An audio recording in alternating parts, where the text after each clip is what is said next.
So Uncle Tom's Cabin is often overlooked today, I think in part for its style.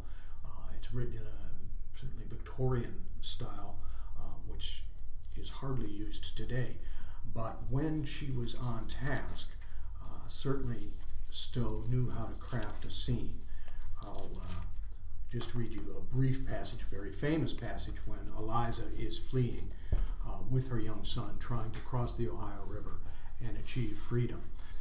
1,000 lives seemed to be concentrated in that one moment to Eliza.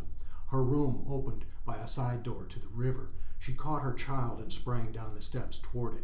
The trader caught a full glimpse of her just as she was disappearing down the bank, and throwing himself from his horse and calling loudly on Sam and Andy, he was after her like a hound after a deer. In that dizzy moment, her feet scarce seemed to touch the ground, and a moment brought her to the water's edge. Right on behind they came, and nerved with a strength such as God only gives to the desperate, with one wild cry and flying leap, she vaulted sheer over the turbid current by the shore onto the raft of ice beyond. It was a desperate leap, impossible to anything but madness and despair, and Haley, Sam, and Andy instinctively cried out and lifted up their hands as she did it.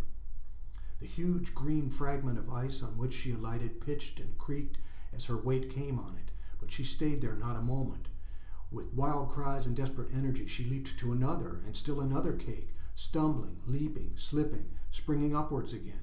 Her shoes are gone, her stockings cut from her feet, while blood marked every step. But she saw nothing, felt nothing, till dimly, as in a dream, she saw the Ohio side and a man helping her up the bank. Now, certainly that's melodramatic prose, but there's no getting over the fact that Stowe knew how to craft a scene.